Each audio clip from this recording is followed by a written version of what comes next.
Welcome back to my YouTube channel. आज हम करेंगे क्लास 10th की मैथ का एक इम्पोर्टेंट चैप्टर जिसका नाम है स्टैटिक्स। आज हम स्टैटिक्स चैप्टर का एक इम्पोर्टेंट क्वेश्चन करेंगे। जो क्वेश्चन है वो मैंने ऑलरेडी नोट कर रखा है। क्वेश्चन हमें कह रहा था monthly expenditure on milk in 200 families of a housing society is given below. देखिए यहाँ पे आपको मंथली एक्सपेंडिचर दे रखा है 200 फैमिलीज का जो कि एक सोसाइटी में रहते हैं। यहाँ पे आपको बता रखा है कि जो मंथली एक्सपेंडिचर है 1000 से लेके 1500 तक का वो 24 फैमिली का इतना एक्सपेंडिचर है। 40 फैमिली का एक्सपेंडिचर है 1500 से लेके 2000 तक का। सेम इसी तरीके से आपको पूरा बता रखा है कि इतना इतना एक्सपेंडिचर है। इसमें आप बीच में देखेंगे तो आपको यहाँ पे एक्स दिखेगा जिसकी वैल्यू आपको फाइंड करनी है, मतलब कि नंबर ऑफ फैमिली में एक फोर्थ कॉलम में आपको क्या दिखेगा, एक्स दिखा है, इसकी वैल्यू आपको फाइंड करनी है। साथ ही आपको क्या फाइंड करना है, आपको मीडियन और मीन पता करना है इस क्वेश्चन में। तो थोड़ा लेंथी क्वेश्चन है बट बहुत इंपॉर्टेंट क्वेश्चन है, ध्यान से समझिएगा। देखिए सबसे पहले हम वैल्यू पता करेंगे एक्स की। हमें पता है टोटल नंबर ऑफ फैमिली कितनी है, 200 है। सबसे पहले आपको करना क्या है, आपको इस तरीके से टेबल बनाना है। अब यहाँ पे आपको सबसे पहले सही नंबर ऑफ फैमिली का टोटल करना है। एक्स को इंक्लूड आपको नहीं करना है क्योंकि एक्स की वैल्यू तो हमें पता करनी है। तो सबसे पहले जब आप टोटल करेंगे 24 plus 40 plus 33, 30 plus 22 plus 16 plus 7, ये 172 आएगा। अब देखिए यहाँ पे हमने नंबर ऑफ फैमिली का टोटल किया तो 172 आया, और टोटल नंबर ऑफ फैमिली हमें पता है 200 है। तो आप इजिली एक्स की वैल्यू पता कर पाएंगे जब 200 में से आप माइनस कर देंगे 172, तो ये आपका 28 आएगा। तो 28 जो है वो हमारी एक्स की वैल्यू है। यहाँ पे एक काम हमने कर दिया, हमें एक्स की वैल्यू पता करनी थी, वो हमने एक्स की वैल्यू पता कर ली कि 28 फैमिली का जो एक्सपेंडिचर है वो 2500 से लेकर 3000 का है। अब नेक्स्ट हम क्या पता करेंगे, हम मीन पता करेंगे। तो मीन पता करने के लिए सबसे पहले देखिए, अब हमें पता चल गया कि एक्स की वैल्यू क्या है, तो वहां पे मैंने 28 मेंशन कर दिया है। अब आपको सबसे पहले मिड पॉइंट पता करना होगा। तो 1000 और 1500 का जो मिड पॉइंट होता है वो 1250 होता है। 1500 और 2000 का मिड पॉइंट 1720 है। 2000 और 2500 का मिड पॉइंट 2250 है। ऐसे आप सबकी सभी का मिड पॉइंट पता कर लेंगे।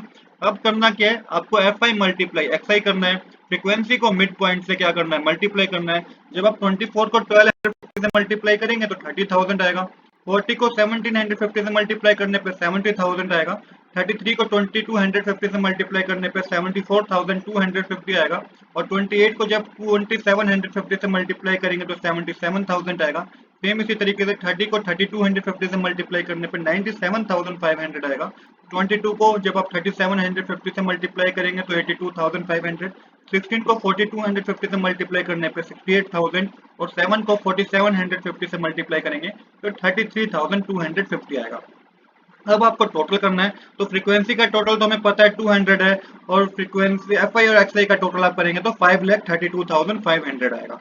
सिंपल, आपको मीडियम मीन का फॉर्मूला पता है, sigma F I x I divided by sigma F I. तो 5,32,500 को 200 से डिवाइड करेंगे तो जो आपके पास आएगा आंसर वो 2662 रुपीज 50 पैसे आएगा। तो ये मीन एक्सपेंडिचर है जो हमें पता करना था। तो मीन हमने पता कर लिया, 2662 रुपीज 50 पैसे हमारा क्या है, मीन है।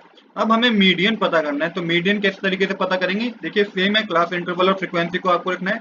यहाँ पे आपको कम्युलेटिव फ्रीक्वेंसी पता करनी है। तो कम्युलेटिव फ्रीक्वेंसी कैसे होगी, पहले 24 आएगा, फिर 40 में 24 प्लस करेंगे तो 64 आ जाएगा, फिर 64 में 33 प्लस करेंगे 97 आ जाएगा, 97 में 28 प्लस करेंगे 125 आ जाएगा, 125 में 30 प्लस करेंगे तो 155 आ जाएगा, 155 में 22 प्लस करेंगे तो 177 आ जाएगा, और 177 में 16 प्लस करने पे 196 आ जाएगा, और 193 आ जाएगा। 193 में 7 प्लस करेंगे तो 200 आ जाएगा।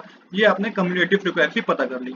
अब देखिए यहाँ पे हमें टोटल फ्रीक्वेंसी पता है 200 थी, हमें n/2 पता करना है, तो 2 से डिवाइड करेंगे 100 आएगा। अब देखिए 100 में आपको देखना है कम्युलेटिव फ्रीक्वेंसी में 100 से जस्ट एक अपर आपको देखना है ग्रेटर कौन सा है। तो आपको पता चलेगा कि 100 से ग्रेटर कौन सा है, 125। तो यहाँ पे देखिएगा फ्रीक्वेंसी हमारी जो होगी, अब ये फॉर्मूला होता है मीडियन का, लोएस्ट टर्म प्लस में n/2 minus frequency divided by minus cumulative frequency divided by frequency multiply h। ये हमारा क्या होता है, फॉर्मूला होता है मीडियन का। अब मैंने बताया कि 100 आया हमारा, तो 100 से जस्ट अपर वैल्यू 125 है, तो फ्रीक्वेंसी हमारी 28 हो जाएगी। लोअर टर्म हमारी जो लोअर वैल्यू हमारी 2500 हो जाएगी, लोअर टर्म हमारी 2500 हो जाएगी। कम्युलेटिव फ्रीक्वेंसी जो होगी जस्ट एक अपर, जो कम्युलेट यहाँ हमने फ्रीक्वेंसी मानी है ना, इससे जस्ट अपर वाला हमारा कम्युलेटिव फ्रीक्वेंसी होगा जो कि 97 होगा, और h हमारा 500 होगा जो कि बीच का डिफरेंस होगा, क्लास इंटरवल का डिफरेंस है। तो यही वैल्यू आपको इस फॉर्मूले में पुट करनी है। तो चलिए अब वैल्यू पुट करते हैं। तो वैल्यू पुट करेंगे तो 2500 लोअर टर्म है, प्लस में 100 जो कि हमारा n/2 करके आया था, माइनस में करेंगे कम्युलेटिव फ्रीक्वेंसी जो कि 97 है, डिवाइडेड बाय फ्रीक्वेंसी करेंगे जो कि 28 है, और मल्टीप्लाई 500 से करेंगे। आगे सोल्व करने पे आएगा 2500 प्लस 3/28 मल्टीप्लाई 500। इसके बाद आगे सोल्व करेंगे 2500 प्लस, इसको पूरा सोल्व करेंगे आप, 3/28 मल्टीप्लाई 1500 को सोल्व करें, 500 को सोल्व करेंगे तो ये 53.57 आएगा।